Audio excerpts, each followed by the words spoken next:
The spoon quivered slightly, as Unaritzia Karl Hoffmann raised it to his lips, tasting fresh milk for the first time in 2 years. Real milk, unlike the powdered substitute that had become standard in the Afrika Korps since 1941. The sweet cream coating his tongue contradicted everything the Wehrmacht had told him about American resources. In his hidden journal tucked beneath his mattress, he wrote words that would have earned him harsh punishment from Nazi officers. The Americans feed their prisoners better than Germany feeds its own soldiers. June 4, 1943, Mexia, Texas. Through the mess hall windows at the newly opened camp, 4 miles west of town, he could see American guards casually eating sandwiches piled thick with meat.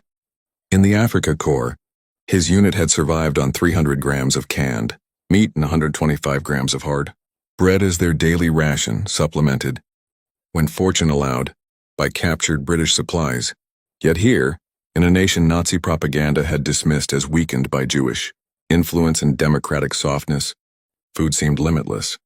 That morning, 1850, veterans of Field Marshal Irwin, Rommel's famed Afrika Korps filed into the mess hall. Not a field kitchen with its 2-horse goulash canon wagon serving watery soup, not the sand-contaminated rations of North Africa, but a fully equipped dining facility with electric refrigerators, steam tables, and industrial dishwashers. Every 5 barracks shared a mess hall with cooks, waiters, silverware, and by all accounts excellent meals. The entire town of Mexia had gathered to witness the enemy soldiers' arrival, watching the tanned, healthy captives march down Railroad Street. None of them knew that this breakfast would ignite one of the most profound psychological shocks in modern prisoner of war history. The systematic dismantling of Nazi racial ideology, brought about by the simple act of eating. The proof of American agricultural power was not delivered in propaganda, leaflets, but on metal trays heaped with eggs, bacon, white bread, butter, jam, and real coffee. The German worldview would crumble not solely through military defeat, but through daily encounters with an abundance they had been taught was impossible. The road to this moment began on May 13, 1943. In Tunisia, General Jürgen von Arnim, who had replaced the recalled Desert Fox, surrendered along with some 275,000 German and Italian soldiers. The Afrika Korps, who had once driven the British back to the gates of Cairo and earned even Montgomery's grudging respect, were suddenly prisoners. Among them was Obergefreiter Franz Müller, holder of the Iron Cross Second Class, veteran of the Poland and France campaigns, and survivor of 2 harsh years in the North African desert. His account, discovered decades later in the National Archives, provides historians with the most detailed description of the Germans' food shock in American captivity. We had been living on 750 grams of bread, 150 grams of fat, and 120 grams of sausage or tinned fish daily when supplies reached us. Müller wrote, "More often we survived on dates, captured rations, or nothing at all. The journey from defeat to revelation began in the collection cages at Tunis, and Müller and 30,000 other prisoners waited in makeshift camps for transport. American logistics were already unraveling their assumptions. The U.S. Army processed thousands of POWs daily with organizational precision that surpassed anything the Wehrmacht had achieved, even at its peak. But it was the food that delivered the first blow." Feldwebel Hans Kleene, captured with the 15th Panzer Division, wrote to his wife 6 months later from Camp E. McCain in Mississippi, "In the cages at Tunis, while we waited for ships, the Americans gave us white bread with our meals." White bread. In Africa, we ate knekkebrot, a hard whole wheat cracker, when we were lucky. The American guards consumed more bread at each meal than my squad saw in a week. The Liberty ships that ferried them across the Atlantic were themselves monuments to American production, built at a rate of 3 per day at peak output. These vessels, returning empty from supply runs to Europe, were repurposed to carry as many as 30,000 prisoners per month, instead of the cattle cars they had expected. The Germans found themselves in holds modified for human transport, complete with ventilation, lighting, and proper sanitation. The Atlantic crossing, in July 1943, marked the second stage of culinary shock. Gefreiter Wilhelm Becker of the 21st Panzer Division kept a food diary, preserved in letters sent home after his release breakfast: oatmeal with sugar and milk, white bread with butter, coffee with cream, He recorded on July 15th. This was food for officers in Germany, not for common soldiers. Yet here even we prisoners received it. The meals aboard ship astonished the Germans. They saw American merchant sailors eating steak, eggs, fresh vegetables, and ice cream. Ice cream, a luxury in Germany reserved for high-ranking party officials. The ship's refuse bins contained more calories than entire German units received in a day. Lieutenant Heinrich Weber, from a Prussian military family with service dating back to Frederick the Great, later wrote in unpublished memoirs, "As our ship neared the American coast, I watched sailors throw away barely touched meals, whole dinners overboard. I thought of my men in Africa, grateful for a handful of dates and brackish water, and I began to realize that we had been fighting not merely an army, but an entire civilization beyond our comprehension." August 2nd, 1943, Norfolk Naval Base, Virginia. The first meal on American soil shattered the last fragments of Nazi propaganda about American weakness. Upon arrival, the comfort of the Pullman cars transporting them to prison camps amazed the Germans, as did the vastness of the country and its untouched prosperity. But nothing prepared them for the abundance waiting at the processing station. They were served fried chicken, mashed potatoes with gravy, green beans, cornbread, apple pie, and coffee sweetened with real sugar. Unteroffizier Johann Fischer, a baker's son from Munich, noted in his diary that this single meal contained more meat than his family's monthly ration back in Germany. The Americans apologized that the meal was simple because we had arrived unexpectedly, Fischer wrote. Apologized for food that German generals would have considered a feast. That moment revealed the depth of our delusion. The train journey from Norfolk to camps in Texas and Oklahoma proved more destructive to Nazi ideology than any military defeat. As the trains rolled through Virginia, North Carolina, Tennessee, and Arkansas, prisoners pressed their faces against the windows, witnessing an America that Nazi doctrine had insisted could not exist. At every stop, they saw railroad workers eating meat sandwiches, drinking Coca-Cola, and smoking cigarettes without the slightest concern for rationing. In Memphis, Tennessee, they watched as a dining car was loaded with provisions, sides of beef, crates of eggs, sacks of potatoes, boxes of fresh vegetables. The supplies for one train exceeded what entire German divisions had received in a month in North Africa. Stabsgefreiter Rudolf Richter, an agricultural inspector from Westphalia before his conscription, documented the scene. The amount of food transported daily on American railways could feed all of Germany. I saw freight cars filled with wheat, refrigerated cars full of meat and milk, entire trains devoted solely to moving food from farms to cities, with no guards, no special protection. Food moved as steadily as flowing rivers. September 19, 1943. Camp Hearn, Texas. Arrival at the permanent camps delivered the next level of psychological demolition through food.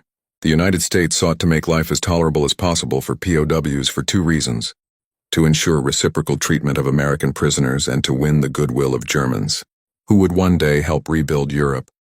The mess hall surpassed anything most German soldiers had known, even before the war. Electric refrigerators hummed constantly. Industrial dishwashers cleaned thousands of plates. Steam tables kept food hot for hours, and massive mixers kneaded dough for fresh bread daily. By the Geneva Convention, POWs were entitled to food, clothing, and medical care equal to that of their captors. At Camp Swift, Texas, Unaritzia Karl Hoffman was assigned to kitchen duty. What he saw there haunted him for decades. Today we disposed of 300 pounds of food, he wrote on September 23rd. Not spoiled food, but simply surplus from overcooking. American regulations require preparing 10% more than necessary to guarantee every prisoner a full portion. The extra is discarded. The posted ration scale read like fantasy. 3/4 of a pound of meat per day, 1 pound of potatoes, 1/2 pound of vegetables, 3/4 of a pound of bread, plus sugar, coffee, milk, butter, and eggs. The cost of feeding prisoners was managed carefully, with farmers employing POW laborers paying 45 cents per hour per man to help offset the millions spent on the program. Feldwebel Hans Kleen, now at Camp McCain in Mississippi, described the meals. For breakfast, we receive oatmeal or cornflakes with milk and sugar, scrambled eggs, bacon, toast with butter and jam, coffee with cream. For lunch, always meat with vegetables, potatoes or rice, bread, and dessert. For dinner, more meat, more vegetables, soup, bread, and coffee. On Sundays, we are served chicken or turkey with all the traditional accompaniments. The prisoners soon realized that American military rations far exceeded what German civilians had received even before the war. German civilian rations had dropped to 2,178 calories in 1942, 43 and to 1981 calories in 1943-44, while German POWs in American camps were consuming more than 3,000 calories daily. At Camp Clinton, Mississippi, where the highest-ranking German officers, including 25 generals, were housed, the situation was even more extraordinary. General von Arnim, Rommel's replacement, lived in a house, furnished with a car and driver. The generals had personal cooks and could request special meals. They dined on steaks, roasted chicken, fresh fish, and vegetables unavailable to German civilians since 1940. Even the enlisted men's rations astonished the prisoners. Obergefreiter Franz Müller wrote from Camp Shelby, "Today for lunch we had fried catfish fresh from the Mississippi rivers. With it came coleslaw, hush puppies, fried cornbread, green beans, and peach cobbler for dessert. The Negro soldiers who serve us eat the same food. In Germany, we were told Americans starved their Negro population." Another propaganda fabrication exposed. October 1943. By autumn, German POWs were working on American farms, and what they witnessed there completed the destruction of Nazi agricultural myths. From 1943, when prisoners began arriving in large numbers, until the end of the war in 1945, POWs in Texas picked peaches and citrus fruit, harvested rice, cut timber, baled hay, threshed grain, and gathered pecans.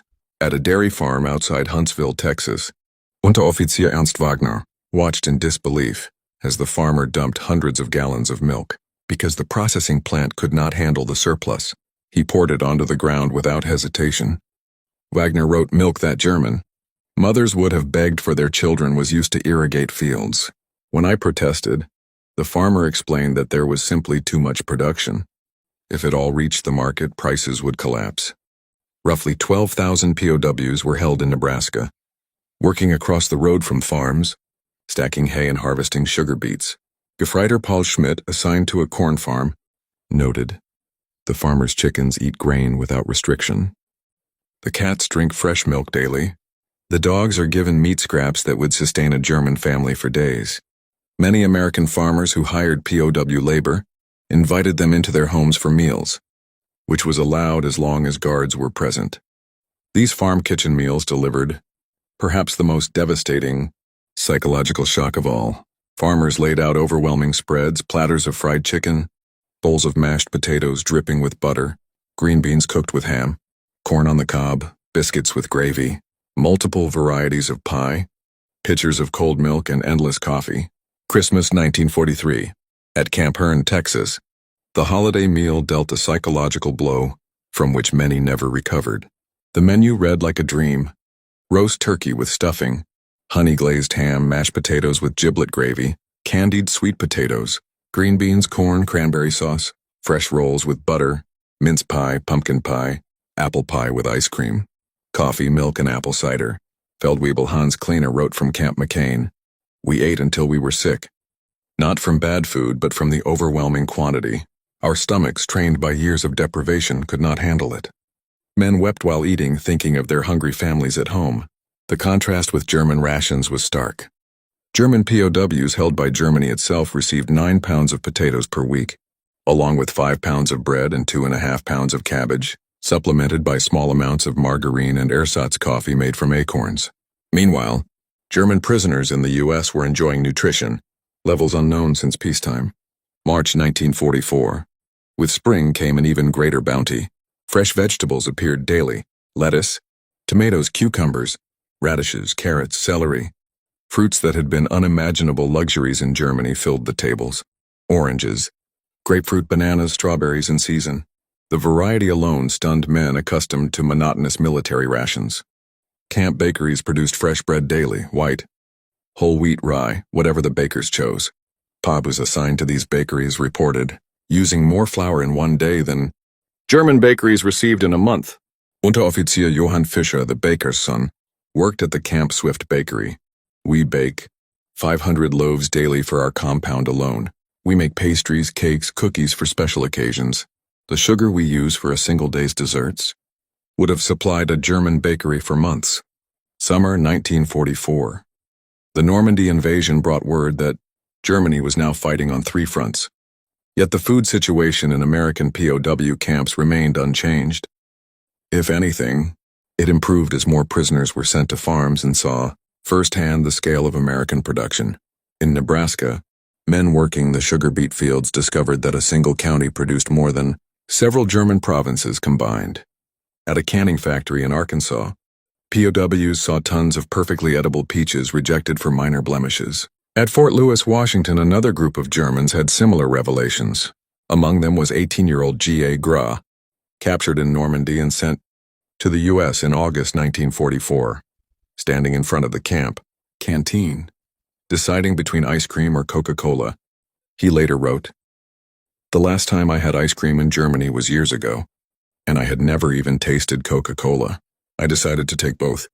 In that moment I realized how lucky I was to have been captured by the Americans and not the Russians." September 1944. After more than a year in captivity, many POWs had gained 20 to 30 pounds.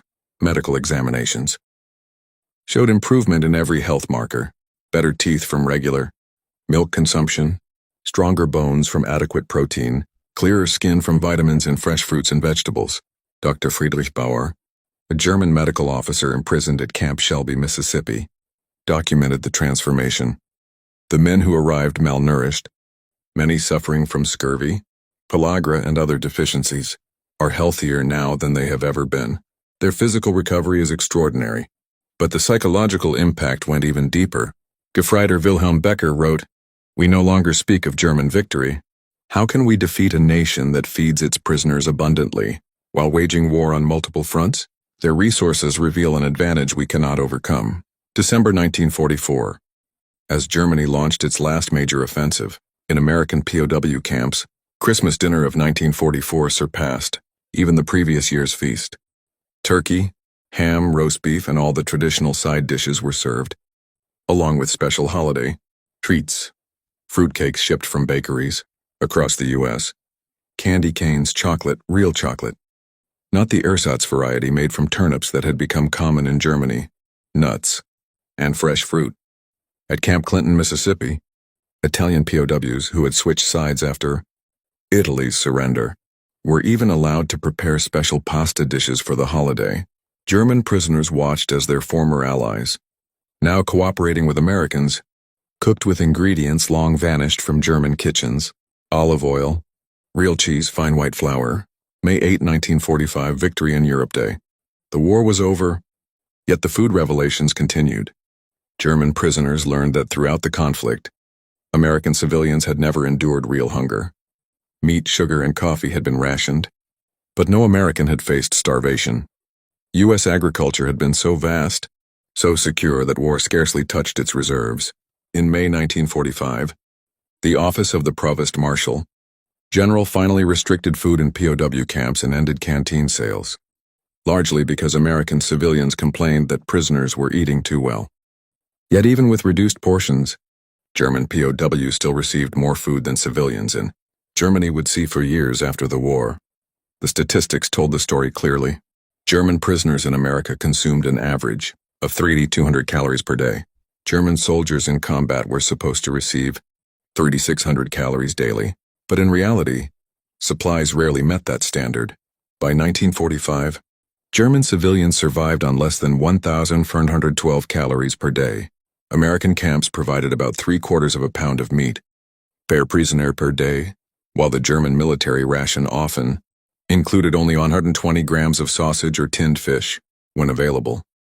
The contrast between American abundance and German scarcity became the most powerful argument against Nazi ideology, not through speeches or propaganda, but through daily lived experience. Summer 1945. As German POWs prepared for repatriation, many begged to stay in America. They had seen an agricultural system that transformed their understanding of what was possible. Hans Wacker, a prisoner at Fort Robinson, Nebraska, later remembered life in the camps was an improvement for many of us who had grown up in cold water flats in Germany.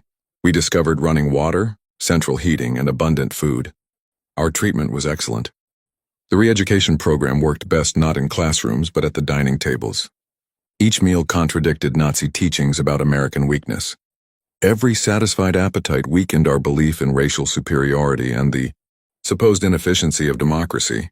Dr. Walter Schreiber, a former Wehrmacht colonel and agricultural economist, later calculated, the food America gave to German prisoners could have sustained the entire Sixth Army at Stalingrad.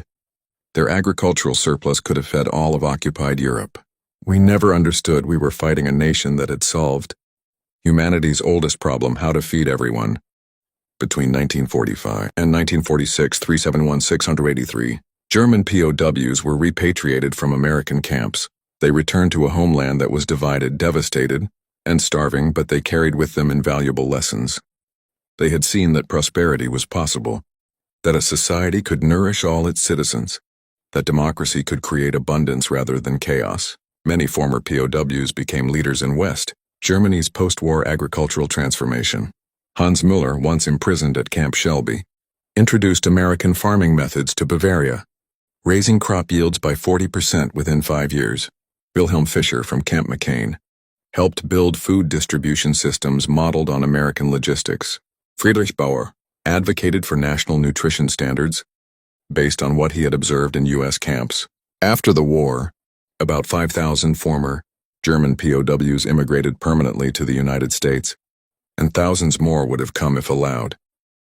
They sought not only opportunity, but the food security they had first encountered as captives. October 1947, Fort Lewis, Washington. Among the last POWs to be repatriated was G.A. Gras, who had spent 3 years in captivity. Decades later, he returned as a successful businessman, but he never forgot the moment he first stood in front of the camp canteen, choosing between ice cream and Coca-Cola, luxuries his family in Germany could only dream about. We were always treated fairly, given sufficient food, and paid 80 cents a day that allowed us to buy cigarettes, chocolate, ice cream, and Coca-Cola, he wrote 73 years later.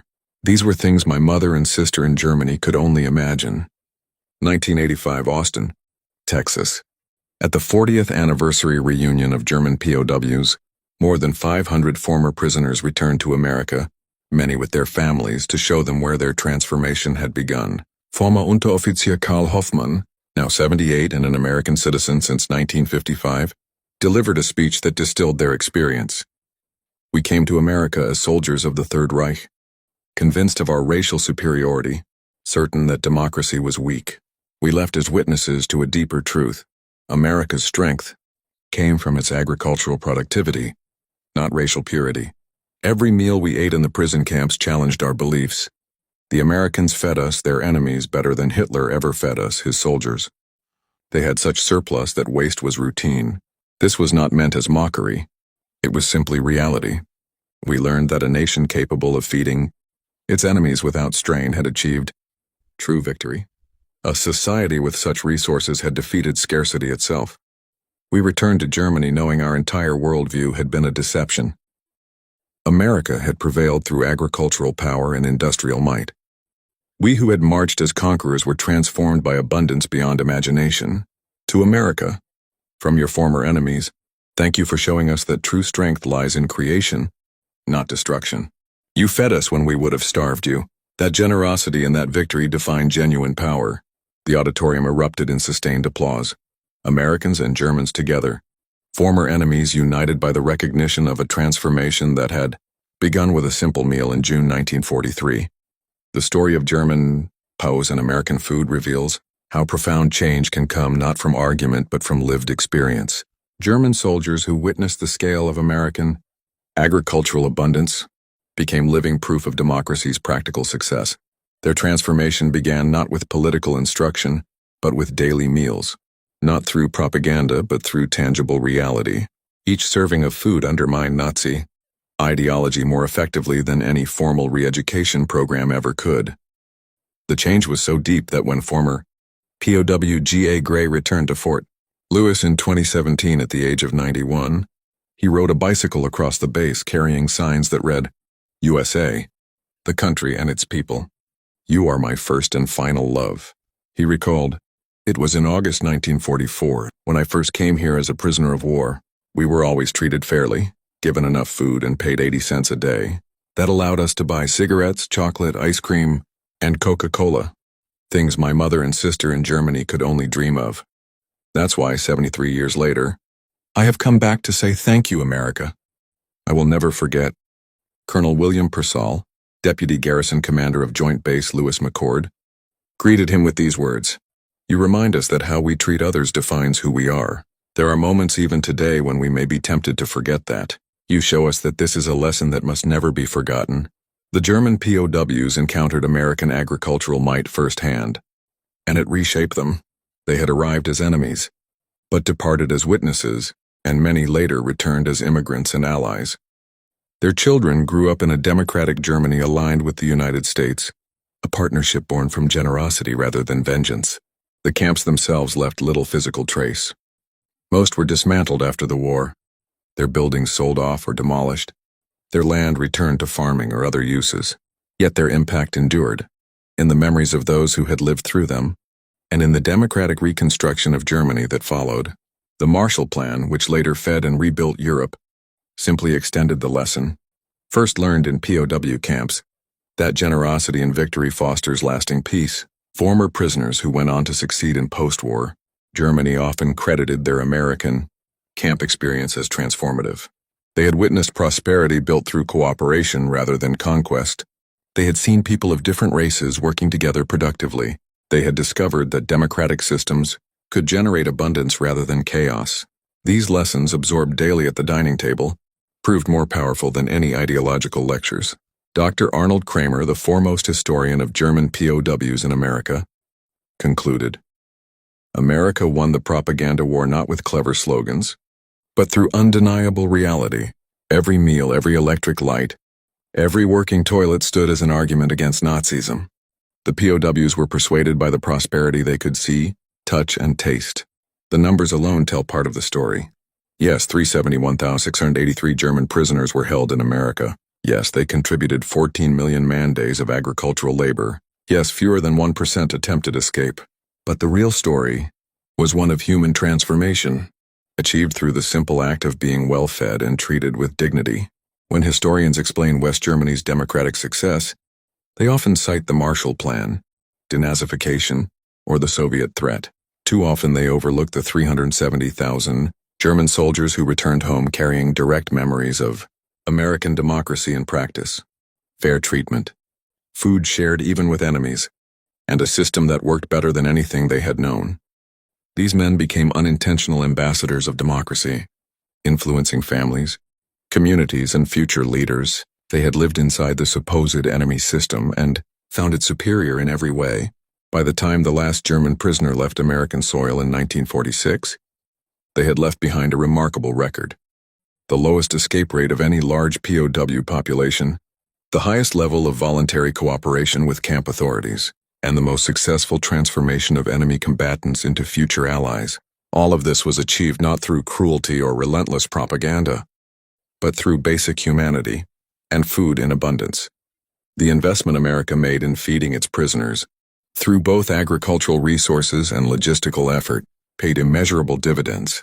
Hundreds of thousands of Germans had experienced democracy firsthand. They had learned that American power stemmed not from racial ideology but from productive capacity. They had seen Nazi propaganda for the hollow deception it was. In the end, the German POW experience in America proved a timeless truth. Real power lies in the ability to create and to share abundance. The fact that America could feed its enemies better than Germany could feed its own soldiers exposed the fatal weakness of the Nazi system. The POWs had arrived expecting to see American weakness and division.